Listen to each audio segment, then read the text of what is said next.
Between two groups of people who want to make inconsistent kinds of worlds, I see no remedy but force. Oliver Wendell Holmes. In 2012, Greendale Community College was the site of the largest and longest pillow fight in community college history. It shaped and scarred their campus and forever changed the lives of those involved. The sensitive high school quarterback became commander-in-chief of his own army. He would later say of the war, "It was awesome, but also, it wasn't." And his socially dysfunctional best friend turned bitter rival. An uncompromising tactical mastermind, feared by all, yet unable to pay parking tickets or know left from right without mouthing the Pledge of Allegiance. The rift in their friendship would carry their school into a conflict lasting days, costing hundreds of dollars and resulting in over 12 transfers. There are people who say, "I don't get it. So it was a pillow fight." To which I say, you weren't there. Pillow forts. Some of my fondest childhood memories involve me and my sister weaving blankets, chairs, pillows, anything we could find really into our living room, build our very own pillow fort. That is until our parents made us take it down so they could, forgetting the word, sit at the dinner table. Something I like, just a little bit less than pillow forts though, like just a tiny bit less, is war. In this legend, two friends will realize how war is equally gruesome and horrific as it is soft and plush when it pits friend against friend, student against student, brother against brother, and cotton against satin. This is Pillows and Blankets, written by Andy Bobrow. Jeffrey, I need you to come mediate Troy and Abed. They look up to you. What's with the film crew? Don't worry about that. Oh, I'm worried about that. There's one thing I've learned at this school. It's that a film crew means disaster. Okay, they are here to document Greendale's Guinness record, which you are going to make sure we get by talking to Troy and Abed right now. This is your fault. No, it's your fault. This is your fault. Your fault.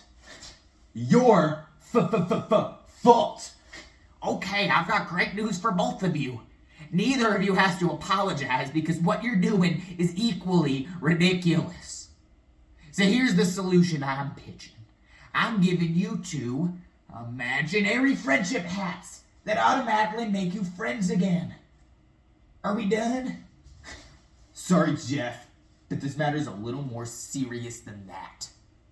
Troy Barnes and Abed Nadir, friends so close they once graced the cover of Friends Weekly, a pretend magazine of their own design. Earlier that day, they began construction on a fort made of pillows. Its name, New Fluffy Town. Its goal, to be a newer, fluffier town than Fluffy Town. When a chance for a record arises, it creates a rift. Troy wants to go for the record using blankets for rapid expansion. Abed insists on pillows, declaring records to be dumb. Troy declares this declaration lame, stating thinking records are dumb is stupid. Troy secedes from New Fluffy Town and begins constructing Blanketsburg on the other side of the campus. Abed renames his fort to Pillow Town for the sake of conceptual symmetry. Both forts expand until both are in each other's way. Study room F, 3 o'clock p.m. Things quickly reach their boiling point. A softly logged hypoallergenic Sealy Select in a floral print case collides with a load-bearing broomstick, collapsing a queen-size section of blanket fort. It was later named the Study Room Kerfuffle. Jeffrey? You're not mediating! What do you want me to say? I mean, some conflicts are just so pointless, they have to play themselves out. The legit Republic of Blanketsburg says Pillowtown has until midnight tonight to surrender its territory. The United Forts of Pillow Town declined the request. It's not a request. I'm giving you an ultimatum, meaning that you have to give me the whole tomato or else. Or else what?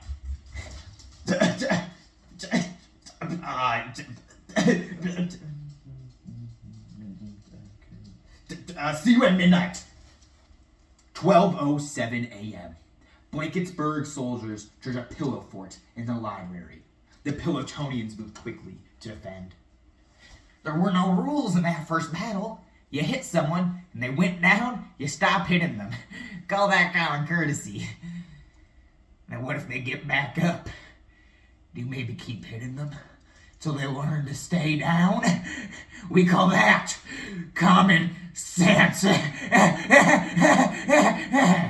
battle lasts 6 minutes. No territory changes hands.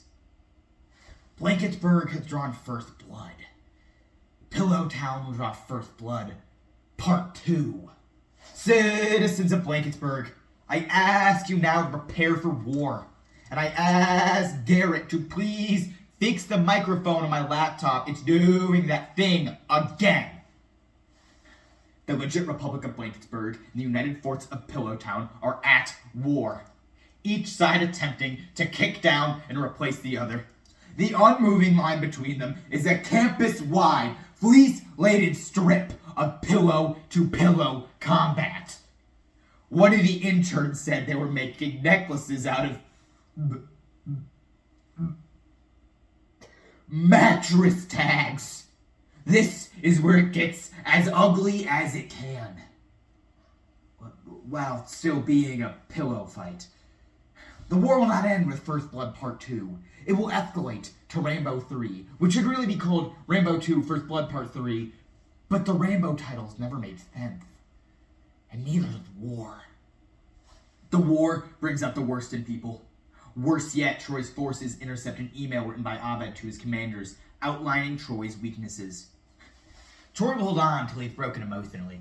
Fortunately, this will not be hard. He is distracted by loud noises, the color red, smooth jazz, shiny things, smooth spells, music boxes, boobs, bell bottoms, barking dogs, and anyone saying, "Look over there!"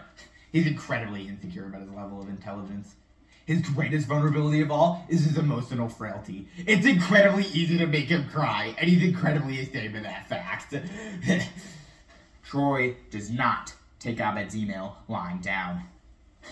Hey, read your dumb email. Really enjoyed it. Guess what? You may have been my best friend, but we both know I was your first friend. And what I know, but you don't know, because you have mental issues, is that you're never going to have another friend, because, all caps, nobody else will ever have my level of patience with you.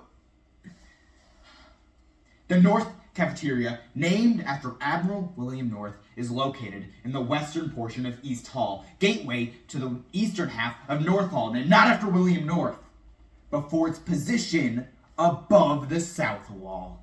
It is the most confusing and contested battlefield on Greendale's campus, next to the English Memorial Spanish Center, named after English Memorial, a Portuguese sailor who discovered Greendale while looking for a fountain that cured syphilis. In a fit of hurt feelings, Troy redirects most of his infantry to the cafeteria, at the same time as 100 Pillow Town troops. Just after dawn, the end of the war begins.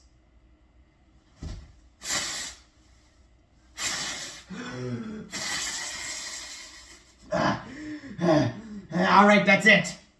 I just heard from the Guinness rep. He's not coming. He's been fired in what he describes as the world's biggest mistake. I doubt that'll make the next edition. Anyways, it's over. What a colossal waste of 2.5 days. The war has no more reason to continue, and yet it does between the two that began it.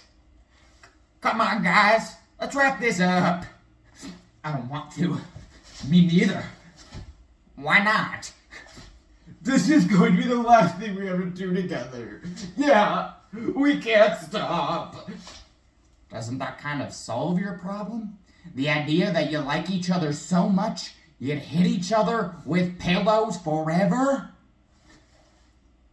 Knowing that doesn't feel like enough anymore. Yeah, we're grown-ups now. We have grown-up problems. That's very Claire. Unless you use those magical friendship hats that I got for you. Duh! We're not stupid, Jeffrey. We know you made those sarcastically.